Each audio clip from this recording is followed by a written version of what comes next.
এটাই বড়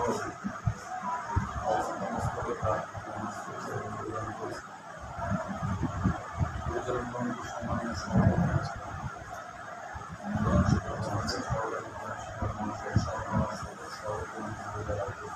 এবং পরিবারের সদস্য রয়েছেন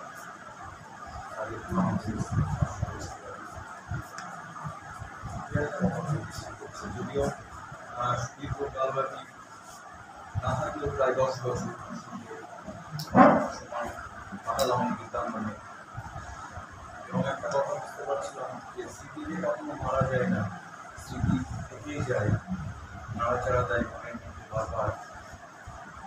সকলের আলোচনা থেকে সেটা বুঝতে পারলাম।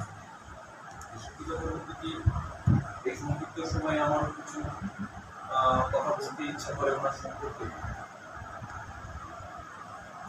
নির্দিষ্ট যে টাইম সীমা, যে সময় স্প্যান, যে ক্ষমতা বললেন যে এই টাইম থেকে এই টাইমের মধ্যে যে কাজ, এই ঘটনাটা একদম সঠিক কথা বলেছেন উনি। কারণ বিভিন্ন কর্মকাণ্ড চালানোর ক্ষেত্রে আমি দেখেছি, আমি এরকম ঘটনা ঘটেছে যে রাত্রি 7টায় ওনাকে ফোন করেছি যে আমার এই 6টা ছেলে বা মেয়ে অ্যাড্রেস দরকার, তাদের কমিউনিকেশন করতে হবে আগামীকালকে। উনি বলেছেন যে আজকে রাত্রি 9টার মধ্যে তোমার সঙ্গে আমি যোগাযোগ করাচ্ছি। এই যে বিষয়টা, এই যে একটা মানে চাকরি নয়, একটা কর্তব্য, এই রোজটাই সময় করছি। কি বলবো যে এত বিভূতি একটা বিদ্যালয়ের প্রতি, সেটা ওনার কর্মকাণ্ডে প্রতিনিয়তই ফুটে উঠেছে, বিভিন্ন ক্ষেত্রে সেটা প্রকাশিত হয়েছে। এবং আরও কিছু বিষয় বলতে হয়, আতিথেয়তা যেটা দরকার, একটা বিদ্যাঙ্গনে কেউ এসেছেন, কোনো অভিভাবিকা বা শুভানুষ্ঠায়ী বা বিশেষ কোনো ব্যক্তি, আমরা হয়তো সঠিকভাবে সম্মাননা জ্ঞাপন করতে পারিনি বা বুঝে উঠতে পারিনি বিষয়টা, কিন্তু উনি যে রিসিভ করে সকলের হয়ে নিজে এগিয়ে গিয়ে যে সম্মাননা আমাদের দেখিয়েছেন, এটা সকলে পেরে ওঠে না, এটা ওনার একটা মহৎ। এবং বেশ কিছু ক্ষেত্রে কমলদা বলছিলেন যে হ্যাঁ উনি আগে একটা এই কাজ করতেন, আমার সঙ্গে কথা হচ্ছিল 164টা বাড়িতেও দিতে পারতেন, সর্বোচ্চ 164। তারপরে সুদীর্ঘ একটা লং পাই বা 5 বছর সময়কাল ইতিহাসের শিক্ষক, ন্যূনতম সম্মানে 300 টাকায় এই বিদ্যাঙ্গনে প্রদান করেছে।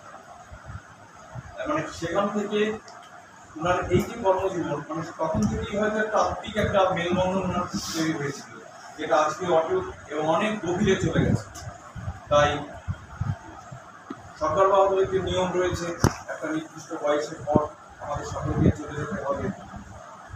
ওনাকে আমি কয়েকদিন থেকেই বলছি, ভাবুন এটা একটা রোটেশনাল মিউজিক্যাল চেয়ার, আপনি যাবেন তবেই তো আমরা বা আপনার ছাত্ররা, আমরাও যাব, আপনার ছাত্রছাত্রীরা আসবে। এই যে চলমান একটা প্রবাহ, তাই হালকাভাবে নিতে হবে, গভীরভাবে ভাববেন না। উনি বলছিলেন যে কালকে রাত্রিবেলায় মনের মধ্যে একবার চলে আসবে যে আগামীকাল আমার চেয়ে, আমি উঠে ঘরের দরজা বন্ধ করে ভাবলাম যে না, এটাই তো স্বাভাবিক, কর্মজীবনের তো শেষ হবেই। গতকাল রাত্রে মনের মধ্যে যে তিনি স্থাপন করবেন না যে সত্যি আপনি ছিলেন আমাদের বিদ্যাঙ্গনের সঙ্গে একই আইন মাফিক, কিন্তু আজকে হয়তো আজকের পর থেকে হয়তো সেই জায়গায় নেই, থাকবেন না, হয়তো আপনাদের প্রতিনিয়ত পাবো না, কিন্তু পাবো। আগামী দিনেও বিদ্যালয়ের এই সমস্ত প্রয়োজনীয় ক্ষেত্রে আপনার দরকার রয়েছে, এটা আমি স্বীকার করছি। গত কয়েকদিন আগেকার কথা একটা না বললে নয়, অনেকগুলো গুণের মধ্যে কয়েকটি ছেলে রেজিস্ট্রেশন করে না। আমি বললাম এদেরকে যোগাযোগ করা যাবে কিনা। শনিবারে তাদেরকে এনে হাজির দিয়েছে বেশ কয়েকজন।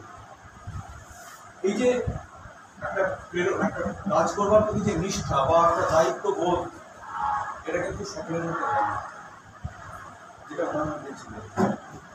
ওনার মধ্যে ছিল এই গুণটা।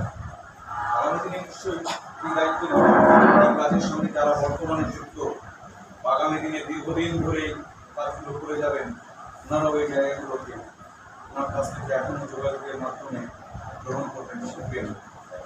অফিসে কাজের ব্যাপার কমলদা বললেন, সত্যি কথা অনুপ্রণিত পুরো কাজ থেকে ফিরে আসেন এবং ওনার সুবাদেই কাউন্সিল অফিস, বোর্ড অফিস, বেশ কিছু ব্যক্তির সঙ্গে আমার যোগাযোগ উনি করে দিয়েছেন।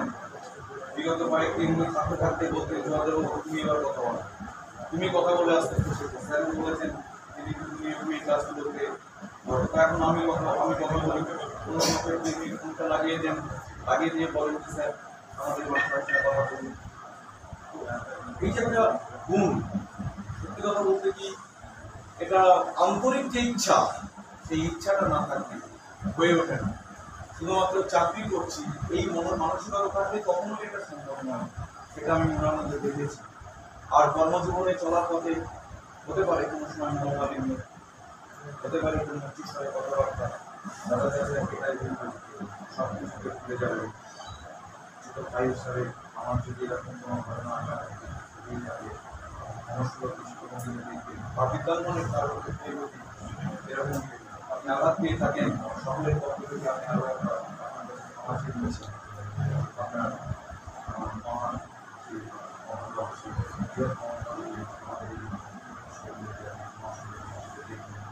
আর বিদ্যাঙ্গনের প্রত্যেকটি অংশ আপনার নজর ছিল, এটা আমি খেয়াল করেছি।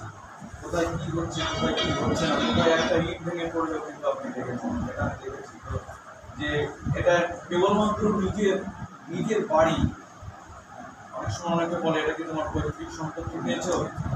আমি বলবো হ্যাঁ, আপনার মনে পৈতৃক ছিল, কারণ আপনি যেভাবে আগিয়ে রেখেছিলেন এটা নিজের। সব ক্ষেত্রে পিতার মাধ্যমে নিজের হয় না, নিজের কর্মগুণেও কিন্তু নিজের হয়। আপনি আপনার নিজের কর্মগুণে এই শিক্ষানুষ্ঠানটাকে নিজের করে নিয়েছেন, এটাকে আজকে বলতে হয়। তাই আগামী বছর আমরা থাকি বা না থাকি বা আমাদের পরের জেনারেশন বা নতুন যারা আসবে, আপনি আপনার যে অবদান, সেই অবদানকে নিশ্চয়ই মনে রাখবেন। কবিগুরু রবীন্দ্রনাথ ঠাকুরের ছোট একটা কবিতা দিয়ে আমি শেষ করব। ওনারও যে স্বপ্ন, ওনারও যে প্রত্যাশা, ওনারও যে আশা ছিল, সেই ধরনের একটা ছোট্ট একটা কবিতা চেষ্টা করছি আমি। 1400 সাল, আজি থেকে 100 বর্ষ পরে কে তুমি পরিচিত সে আমার কবিতা খানি কৌতূহল ঘরে। আজি থেকে 100 বর্ষ পরে, আজি নববসন্তের প্রভাতের আনন্দের লেশমাত্র ভাগ। আজিকার কোনো ফুল, বিহঙ্গের কোনো গান, আজিকার কোনো রক্তরাগ, অনুরাগে সিক্ত করি পারিব পাঠাইতে তোমাদের করে।